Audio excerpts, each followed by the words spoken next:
మన దేశంలోని పట్టణ ప్రాంతాల్లో ట్రాఫిక్ సమస్య సర్వసాధారణం.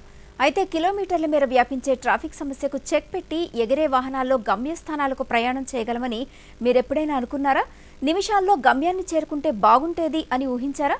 దీనిని నిజం చేసేందుకు ప్రపంచవ్యాప్తంగా ప్రయత్నాలు జరుగుతూ ఉన్నాయి. ఆ విశేషాలేమిటో ఇప్పుడు చూద్దాం.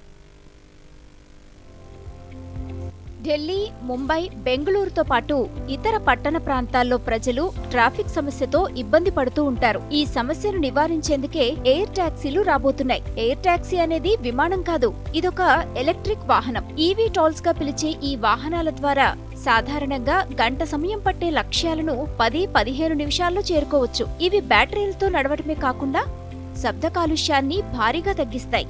ఆధునిక సెన్సార్లు, జీపీఎస్, కృత్రిమ మేధ వంటి సాంకేతికతలతో పనిచేసే ఈ ఎయిర్ టాక్సీలు పర్యావరణ హితమైనవి కావటంతో ప్రపంచవ్యాప్తంగా వివిధ సంస్థలు వీటిని రూపొందించే పనుల్లో నిమగ్నమయ్యాయి. భారత్తో పాటు China, America, Japan, Britain, Thailand, Dubai వంటి దేశాల్లో ఎయిర్ టాక్సీ త్వరలో అందుబాటులోకి రానుంది.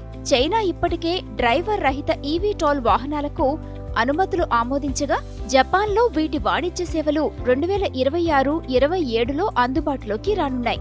మన దేశంలోనూ కేంద్ర ప్రభుత్వం ఎయిర్ టాక్సీలపై ప్రత్యేక శ్రద్ధ పెట్టింది. శాండ్ బ్యాగ్స్ అనే కార్యక్రమం కింద ఆవిష్కరణలు, కొత్త సంస్థలను ప్రోత్సహిస్తోంది. ఐఐటి మద్రాస్తో అనుసంధానించిన స్టార్టప్ సంస్థ ది ఈ-ప్లేన్ కంపెనీ దేశ మొట్టమొదటి ఎయిర్ టాక్సీని తయారు చేస్తుంది. 2027 ప్రారంభం నాటికి మొదటి వాణిజ్య సేవలను ప్రారంభించాలని ఈ కంపెనీ లక్ష్యంగా పెట్టుకుంది. బెంగళూరుకు చెందిన సరళ ఏవియేషన్ సంస్థ, హైదరాబాద్కు చెందిన బ్లూస్ యూరో అనే అంకుర సంస్థలతో పాటు ఇండిగో, మహీంద్రా, మారుతి సుజుకి వంటి పెద్ద కంపెనీలు కూడా జపనీస్ కంపెనీలతో కలిసి ఎయిర్ టాక్సీలను రూపొందించేందుకు పనిచేస్తున్నాయి. ఈవీ టోల్ వాహనాల ద్వారా దేశంలోని ట్రాఫిక్ సమస్యను గణనీయంగా తగ్గించవచ్చు. రవాణా వ్యవస్థలో కీలక మార్పులు తీసుకురానున్న ఈ ఎయిర్ టాక్సీలు పర్యావరణ పరిరక్షణకు కూడా దోహదపడనున్నాయి.